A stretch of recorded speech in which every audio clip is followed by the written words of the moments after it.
Hi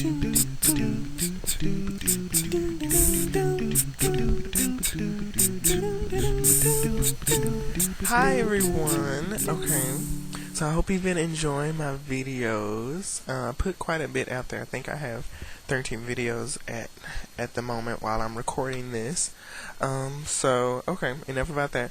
Now I'm about to start a series about t-shirts because I love t-shirts. T-shirts are like the easiest thing to just slip on and go somewhere. So now I'm going to show you how to make your own pattern for t-shirts.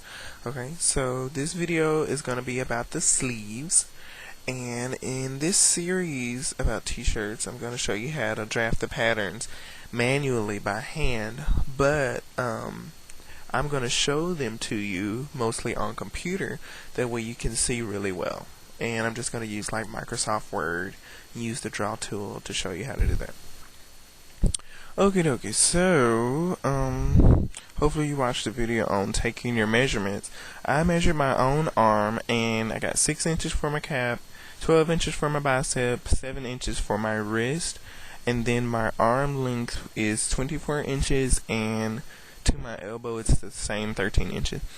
Alrighty, so let me zoom out here. Okie dokie, so the first thing we're going to do, need to draw my line, make this a little bigger, stop it. Okay, so the first thing you need to do is to draw your center line, and your center line needs to be longer than your arm length. So if this is my center line, this needs to be bigger than 24 inches. Stop it, get off of there. Okay, so you're gonna mark off your arm length with 2 lines. Haha. So you're gonna do a little mark here, and that's gonna be the beginning of your sleeve, and you can start down a couple inches, and then you're gonna go down 24 inches, and then you're gonna do your next mark.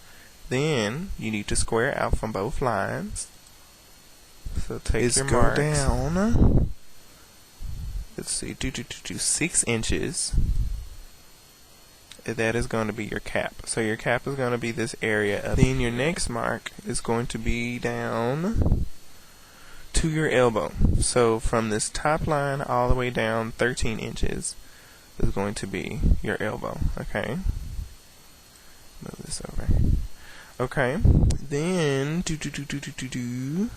and this bottom line is going to be your wrist. Okay, so after having too many technical difficulties for no apparent reason, I am now on Microsoft PowerPoint instead of Word. Word was really pissing me off. So let's see, you need to label each one of your lines, that way you know what each one is or what it does. I labeled this the top of the sleeve, the bicep, the elbow, and the wrist. We need to add an inch to each measurement for ease, that way it fits nicely. Turn that into an 8. Arm length, don't worry about that. To elbow, don't worry about that.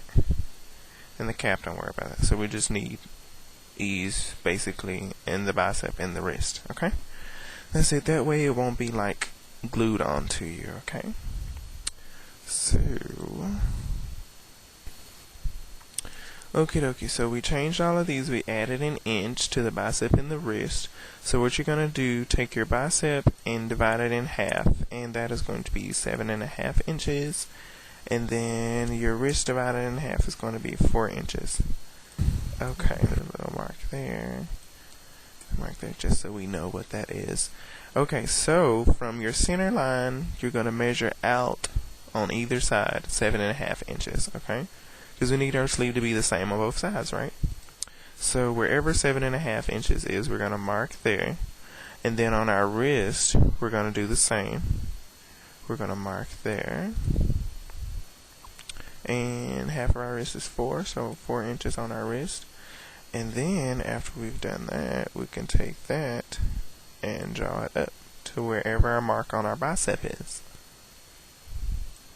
So that's nice and pretty. and then do the same for the other side. And it's easy for me because I can just copy and paste and rotate and flip. Yay, finished. Wait, doesn't look even. Okay, so that looks perfect. Now we're almost done. Now you need to take a curved line. What we're going to do, we're going to draw from our center line as it intersects with the top of the sleeve right here. And we need to draw a curved line down to the bicep. Oh wait, delete.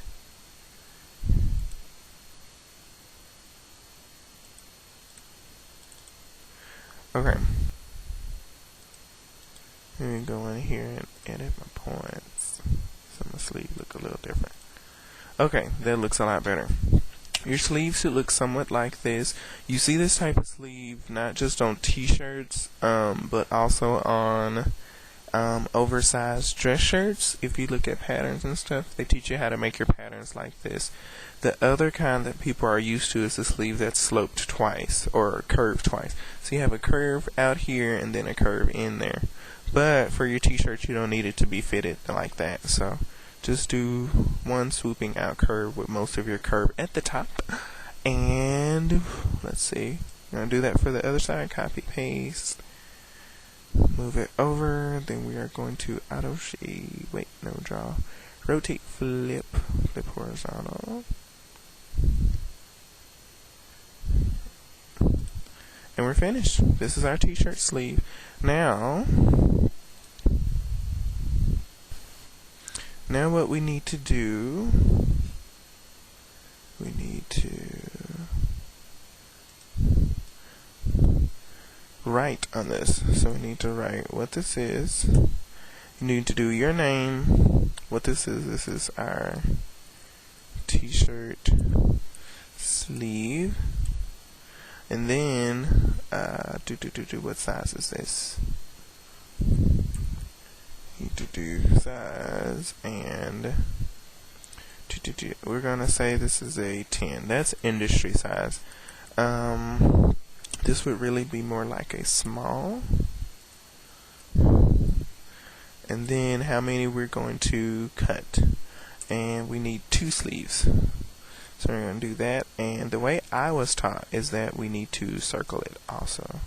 I'll grab this nice octagon shape. And we are going to octagon our 2 if we can get the color away from it. Damn. Got some color in it. Take the color away. There we go. Now you can see it. Crease white t-shirt sleeve size small. Then we're going to take this, draw, and we're going to rotate it. Free rotate. Like this. Oh, that looks wonderful. And we're going to write it along that line. Bring this over here. And we need to draw our grain line. Lines, double arrows. Needs to be parallel with your center. And that's it. We're through. Alrighty, so write me a comment, tell me what you think, write a question or 2, and I'll get back to you as soon as I can. Bye, everybody. Oh yeah, as a side note, you may be wondering if we're going to add seam allowances to this. You can. Typically, I think you would do about a 3/8 seam allowance onto the edge of your pattern. I usually don't, just because after I add ease to it, I like to take a little bit of the ease out, and it gives me, it's not so specific because I didn't measure the hell out of everything, but you can if you want. That's something that you want to do, but I don't add seam allowances to any of my patterns that I use for woven fabrics. I just don't do it. That's it. Bye bye.